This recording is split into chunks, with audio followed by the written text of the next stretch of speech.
అందరికీ నమస్కారం. నేను మీ గోపాల్ అయ్యంగార్. శ్రీమతి రామానుజాయ నమః. 27వ తారీఖు ఏప్రిల్ నెల 2025 నుంచి 2వ తారీఖు మే నెల 2025 వరకు మేషరాశి నుంచి మీనరాశి వరకు వారఫలం ఎలా ఉందో ఈరోజు తెలుసుకుందాం.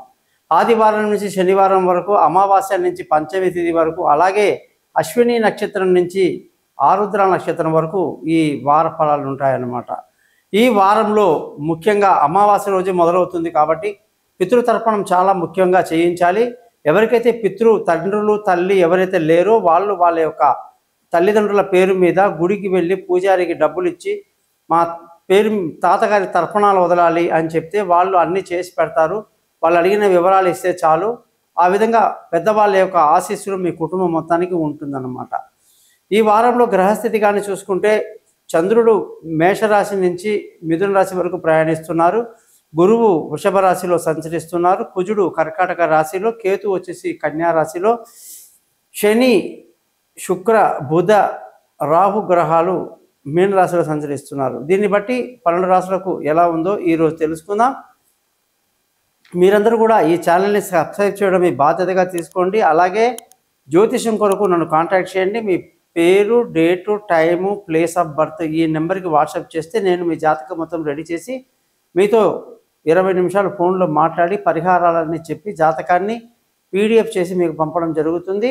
అలాగే ఎటువంటి సందేహాలు ఉన్నా నన్ను అడగండి. ఏ సమస్యకైనా సరే జ్యోతిష శాస్త్రంలో ఖచ్చితంగా పరిహారాలు ఉంటాయి.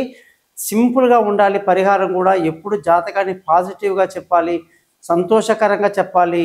మంచిని చెడు ఉన్నా కూడా దాన్ని తొలగించే మార్గంతో చెప్పాలి, కానీ భయపెట్టడం అనేది కుదరదు. అది జ్యోతిష శాస్త్రంలో విరుద్ధం అన్నమాట. అది ఎవరు చేయకూడదు. అలాగే సింపుల్గా నేను పరిహారం చెప్తాను కాబట్టి నా ఛానల్ పేరు కూడా thesimple.astrologer.com అని పెట్టుకో.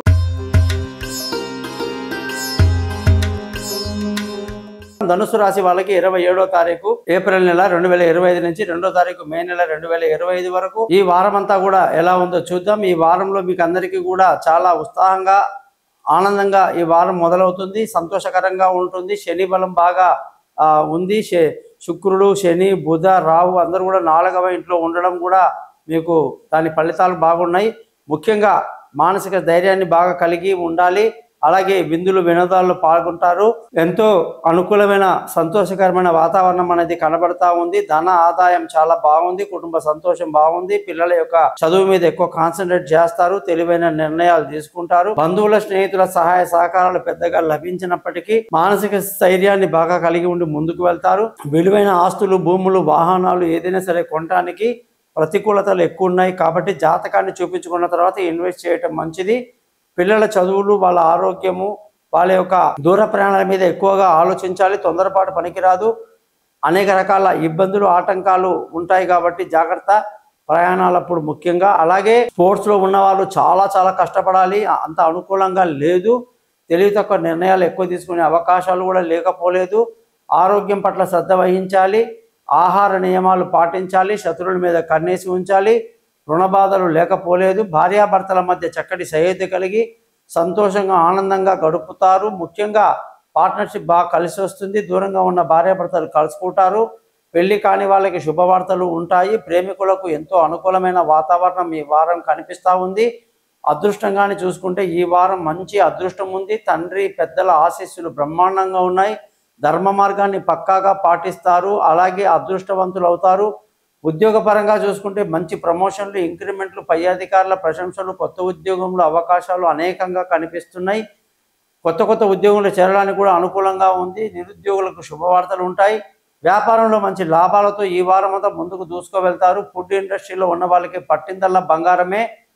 ఖర్చులు మాత్రం చూసుకుంటే ఈ వారం అధికంగా ఉంటుంది. ధనుసు రాశి వాళ్ళందరూ ఈ జాతకం తెలుసుకోవడానికి కోసం నన్ను కాంటాక్ట్ చేయండి. అలాగే ఈ ఛానల్ని సబ్స్క్రైబ్ చేయడం మర్చిపోవద్దు. మీరు చేయవలసిన అత్యంత ప్రతికూలమైనటువంటి గ్రహం ఏదైనా ఉంది అంటే అది అష్టమంలో ఉన్న కుజుడు కాబట్టి మీరు కుజమంత్రం అంటే ధరణి గర్భ సంభూతం విద్యుత్ కాంతి సమప్రభం కుమారం శక్తి హస్తం తం మంగళం ప్రణామం అనే మంత్రాన్ని రోజు 7 సార్లు చదవండి. మీకు అన్ని రకాల మేలు జరుగుతుంది. గోపాలయ్య గారు, నమస్కారం.